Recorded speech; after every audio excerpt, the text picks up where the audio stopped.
Hey, what's going on, everybody? Welcome back to the Random Review Series. D Bougie 86 here again.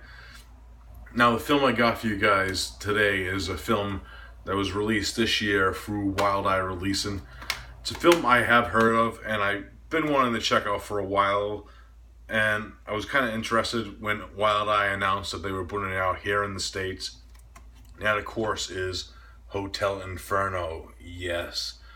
If you don't know about this film is from the company Necrostorm, who produce a lot of high octane type films through that label.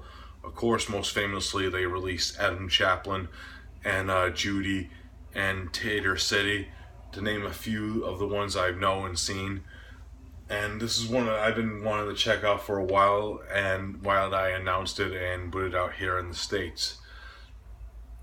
Now, the main plot of this one, we're introduced to our main character, Frank, who's a hitman, who takes this job through this client that he gets in touch with, and he ends up going to this hotel to take out these two killers, unbeknownst to him that these killers have something weird going on with them, like they're like dissolving and mutating and spewing and throwing up blood and stuff when he gets there.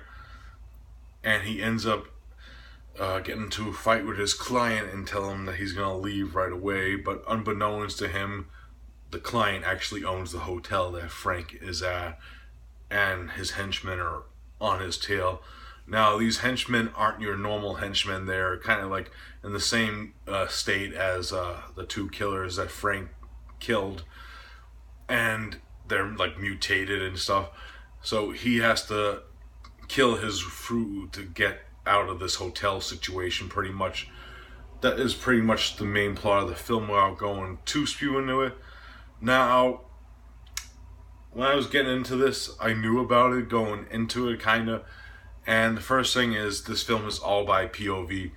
What that means is, it's kind of like, if you haven't played like Doom in a way, it's kind of like Doom, where it's like a first-person shooter type deal, where you just see everything through Frank's point of view of the film, which I did like. It was very well shot for how they did it, and you do like feel like Frank's fears and his emotions through the film, and you see like the stuff that he sees, and you witness like what his reactions, and it would be the same reactions if we were in that same situation too, if you know what I'm trying to say.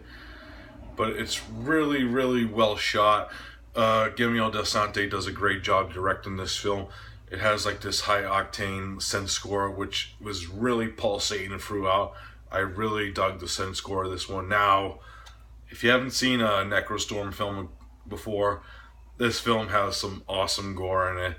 Like they always deliver. Like if you've never seen Adam Chaplin with its over-the-top gore scenes, these ones are kind of in that vein, but they're done more subtle because they don't come full force and full frontal like Adam Chaplin. They come in doses, and they're just awesome to see on screen. A lot of great like spine scenes and brains and gore and awesomeness. And it goes with the scene. It's kind of like you see, because you do see it from Frank's point of view. So it's like look down and back up and that type of stuff. But really well shot, and I really like the high octaneness of it. Now, my only gripe with the film, if there is one, is that it's too short, but I think the way they did it was, because they are making a sequel to this one, I think they ended it right where the sequel is going to begin, type of deal. That's the way it feels like when the screen goes on and the credits roll.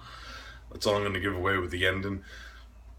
But yeah, I know that they're making a sequel to this right now, so I'm kind of stoked to check that one out to see how this story progresses. But I had fun with this, man. It's a blast to watch, and it has some interesting, great gore like Necrostorm does, and has a really interesting filmmaking statics, in the way they did it with the POV is great. A film that's taken to be fun. It's a more fun film from Necrostorm, and it has some fun moments in it, I have to say. So if I had to rate Hotel Inferno, I'm giving it a solid 8 out of 10. Like I said, the length of it, because it only runs 117 minutes. I kind of wanted maybe like 5 minutes more. That's just me, my own personal thing, but the film is fucking awesome. So yeah, 8 out of 10 for Hotel Inferno. Alright guys, that's it for this review. I hope you enjoyed it, and as always, I'll be back soon with another one. So I'll see you then, guys. Peace out.